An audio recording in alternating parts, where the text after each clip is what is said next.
دوسری طرف یہ جو واقعہ روح پذیر ہوا حضرت امام عالی مقام رضی اللہ تعالی عنہ کا،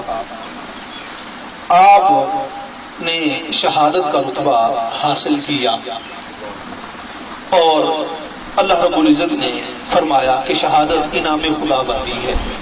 اور یہ میرے انعام یافتہ بندوں میں سے وہ لوگ جن پہ میں نے انعام کیا ہے ان میں وہ بندہ شامل ہوتا ہے جو شہادت کا رتبہ حاصل کرتا ہے۔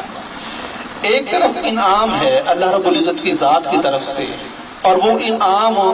انہیں مل رہا ہے جو جنتی نوجوانوں کے سردار ہیں، جن کے ساتھ نبی مکرم صلی اللہ علیہ وآلہ وسلم کی محبت ہے، اور جس چیز کا اظہار نبی مکرم صلی اللہ علیہ وآلہ وسلم نے فرمایا ہے کہ میں بھی اس انعام کو حاصل کرنے کی خواہش رکھتا ہوں، چاہے جائے کہ وہ انعام میسر آئے، اللہ رب العزت وہ مہربانی فرمائے، دوسری جانب اسی کے اوپر آہوزاری کی جائے، واویلا کیا جائے، چاہے جائے کہ انعام ملنے پہ خوشی ہوتی ہے یا کہ واویلا کیا جاتا ہے۔ واقعہ دردناک ہے، معاملہ درست نہیں ہے، لیکن جو انعام میسر آیا ہے وہ اس بات کا تقاضا کرتا ہے کہ یہ اللہ رب العزت کی مہربانی ہے، انعام ہے اور فضل ہے۔ امام زین العابدین رضی اللہ تعالی عنہ جو کہ حضرت امام عالی مقام کے لخت جگر ہیں، وہ واحد نوجوان ہیں، وہ واحد فرد ہیں جو واقع کربلا کے بعد مردوں میں سے زندہ رہے اور بعد میں انہوں نے زندگی بسر کی۔ آپ کی حیات مبارکہ میں کوئی دن بھی ایسا نہیں دیکھا گیا، محرم الحرام ہے یا کہ وہ دیگر دن ہیں، کہ آپ نے کبھی آہوزاری کی ہو یا آہو پکار کیا ہو۔ آپ کا رشتہ ان کے ساتھ ایک خون والا ہے، ایک باپ بیٹے والا ہے۔ آپ سے زیادہ دکھ کس کو ہو سکتا ہے، آپ سے زیادہ محبت کس کو ہو سکتی ہے؟ آپ نے اپنی آنکھوں کے ساتھ وہ سارا معاملہ دیکھا تھا، لیکن دوسری جانب نبی مکرم صلی اللہ علیہ وآلہ وسلم کا وہ فرمان بھی تھا اور اللہ رب العزت کا وہ فرمان بھی تھا کہ یہ انعام خداوندی ہے اور میں نے یہ انعام عطا فرمایا ہے۔ رومی فرماتے ہیں روح سلطانی زندانی بجست،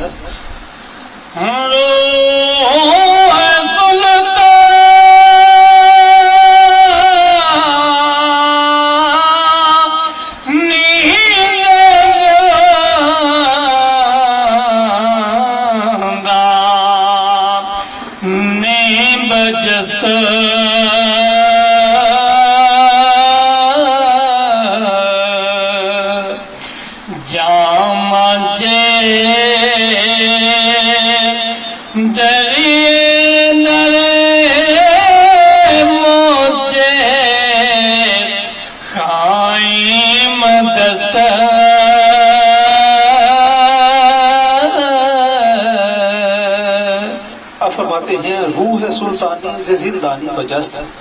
ایک بادشاہ کی روح ایک قید خانے سے آزاد ہو کے بادشاہی پہ فائز ہو گئی، کہ جیسے کہ بزرگان دین بھی فرماتے ہیں کہ موت جو ہے وہ حیات کی طرف سفر ہے، ایک لحظے کا سکتہ ہے، پھر اس کے بعد ایک دائمی زندگی ہے جس میں کبھی موت نہیں آئے گی۔ عربی کا ایک مقولہ بھی ہے کہ الموت جسر یوصل الحبیب الی الحبیب، موت ایک پل کی مانند ہے جو ایک محب کو محبوب کی طرف لے کے جاتی ہے۔ اور یہ ہمارے سامنے بیان بھی کیا جاتا ہے کہ جب بندہ قبر میں جاتا ہے نبی مکرم صلی اللہ علیہ وآلہ وسلم کی زیارت کروائی جاتی ہے۔ ہر بندہ اس بات کا خواہاں ہے کہ ہمیں نبی مکرم صلی اللہ علیہ وآلہ وسلم کی زیارت ہو۔ فرشتے آ کے سوال کرتے ہیں کہ تیرا رب کون ہے،